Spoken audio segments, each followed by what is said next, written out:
What's going on, everybody? Live here from Birdland. I'm actually in Ocean City, Maryland, obviously, as most of you know, but just finished a work day, so give my reactions to the Shane Baz deal as he gets dealt for four prospects in a competitive balance pick. Now, certainly this wasn't on anyone's radar. I will give credit to my boy Pigtown Sports, who had mentioned earlier today about, why not trade with the Rays for a guy like Erasmussen or McClanahan or whoever, and I kind of said, "Hey, no love for Shane Baz?" Question mark. Not fully expecting something like this to happen. I had no inside information or anything like that, but I'm kind of both ways on the deal, right? I don't want to just come across and say, "Hey, I love every deal that the Orioles make," if I don't like it. But I think far too often we view prospects as, "Oh my God, how could you trade that prospect?" But for every Kyle Stowers, there's a Connor Norby, right? So by law of averages, not all four of those prospects are going to hit. Even though the Rays do develop prospects great, you know, who knows if Bodine or DeBrune or, Ferret do anything. If they don't, this is an absolute steal for the Orioles. Just another thing, kind of in my opinion as well, too. It's like at the trade deadline, as I mentioned with my boy RDD, a while back on the podcast, everyone was complaining that where the last day of the trade deadline was, you're not setting up the team to win in 2026. Like, who cares about 28 and 29? And then we trade guys who won't be in the majors at best till 28, possibly 29, and people are kind of bent out of shape, right? I do think that you do need some organizational depth because I don't think you're re-signing Adley, nor should you. You might not re-sign Gunner. So you got to have some people in the pipeline, but I thought we've done a great job of rebuilding the pipeline of the team at the trade deadline and obviously drafting. And we know we're going to draft another position player, probably another catcher. You have Ike Irish, who, was your first round pick who could play catcher. You have a ton of room and you locked up Samuel Basayo. So what are you going to do? Bodine wasn't going to play over him. Basayo's younger than he is, right? So even if Bodine comes up, he'll still be the same age, I believe, or even older than Basayo. So just won't have the service time in there. I think it's a good deal. You know, Now certainly if Bodine ends up becoming a perennial All Star and Boz throws his arm out, and you know, we're playing a bunch of what ifs. And I saw a guy that I really, really respect. I love a lot of his stuff. Jim Riley give this grade an A+ to the Orioles and a wait and see, or sorry, an A+ for the Rays and then a wait and see for the Orioles. How can you give a deal? How can you give the team acquiring the prospects the A+, but the team that's given the somewhat proven major league talent a wait and see? You don't know if the prospects are going to be anything, and he did kind of talk himself, kind of, more around that. And just if you don't think Boz has more upside and potential and is going to be better than Grayson, then you haven't been watching him.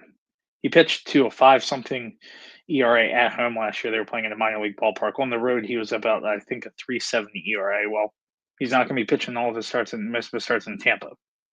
He's going to be pitching in Camden Yards and maybe once or twice in Tampa. He's got experience in the AL East. He had 31 starts. He had more innings or more strikeouts than innings pitched last year. He's what we want Grayson to be, and we're getting him with 3 years of control.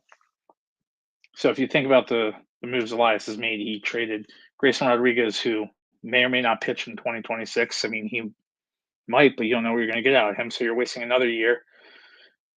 So you trade him and you trade prospects who aren't going to see the light of day till 2029 for a 100 RBI bat and a possible. And people are talking about Boz being a number 4. There's 0% chance he's a number 4. I think he could end up having more upside than Rogers does. So a possible 2 or 3 in this rotation who's pitched in the American League East, who has been successful. Like, that's what you trade Grayson and 4 prospects for. Like,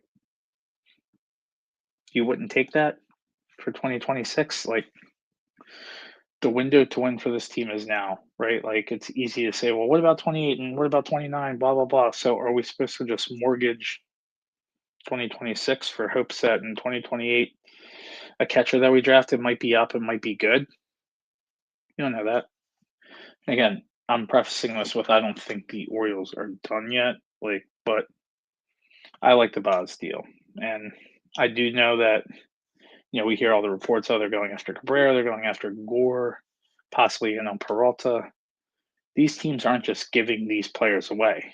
So, what do you think it would have taken to get a Gore or a Cabrera or certainly a Peralta if this is what it took? If this is an overpay for him, right? Now, maybe it wouldn't be an overpay for those guys, however you viewed it, but teams aren't just going to give players away. And I also think it shows the value that the Rays had in Baz. That's what it took to get him. Is the Orioles had to do this to entice the Rays to get rid of that guy. They weren't just going to give him away because they valued him.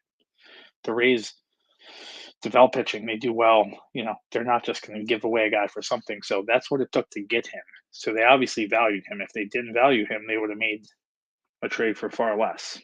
So I think the fact that it took a lot to get him shows that he could be valuable. Now, again, you know, it's a big risk for Elias, and it's probably not the splash that everybody wants. And if it backfires, then I'll be the first to come on and say, "Hey, it backfired." Right? I think the risk reward, you're getting a guy with a ton of upside potential for guys that I saw someone on Twitter say, "Oh, it's going to be sad to see um, De Bruyne and the catcher go." It's like they haven't done anything. Bodine, yeah, it's gonna be sad to see both of them go. It's like sad they haven't done anything. They're in low minor league baseball. Like, yeah, see ya, bye. I mean, who knows, right? Like, these guys aren't going to help you win now, and Gunner's going to command $400 million. Adley's going to certainly test free agency. Westy's certainly going to test free agency. You got Beavers cheap. You got Basayo wrapped up cheap. You got Holiday before he tests free agency. You got to win now, and you have Bradish, Rogers, Shane Baz.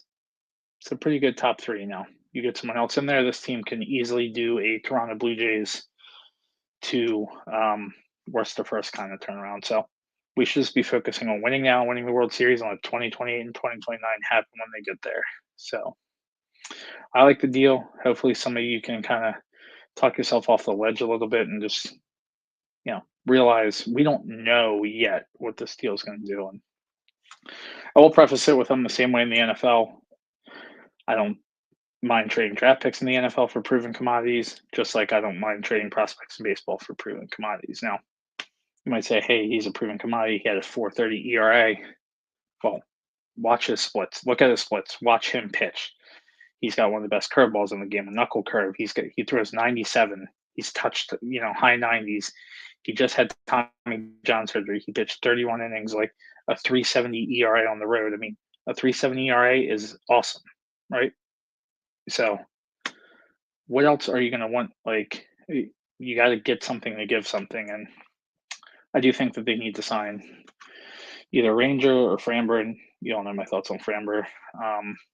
I don't think we can rule out a Mackenzie Gore or Cabrera trade. I do think that you could have one of those for the likes of a Mayo but certainly not going to be just Kobe Mayo straight up for those guys. So you want to get someone better than Baz, be prepared to possibly give up Beavers, be prepared to possibly give up Mayo, which I think we're all fine with, but it's going to take something to get something. And I think, we'll all be pretty happy with the way Shane Baz pitches for us this year. And, welcome to Baltimore. And if I'm wrong, I'll hop on here and be wrong. But I certainly love how Elias handled the trade deadline. And I'm really loving how he's handled free agency right now. And I know when my boy Ardidi's crushing his high noons in his P. Alonso jersey on opening day, he's going to end up liking the Bass signing too. He already does, but just wanted to give him a shout out. But make sure you watch Pigtown Sports later on his stream to see his thoughts on the deal. Really, really good guy. Great knowledge of the game. Great, inside information for the Orioles. And make sure you're following all the Orioles guys that have been on here with me. Appreciate you listening, and let's go O's. And it's an exciting time at Baltimore. And in case you forgot, Pete Alonso is a goddamn Baltimore Oriole. Have a good weekend, everybody.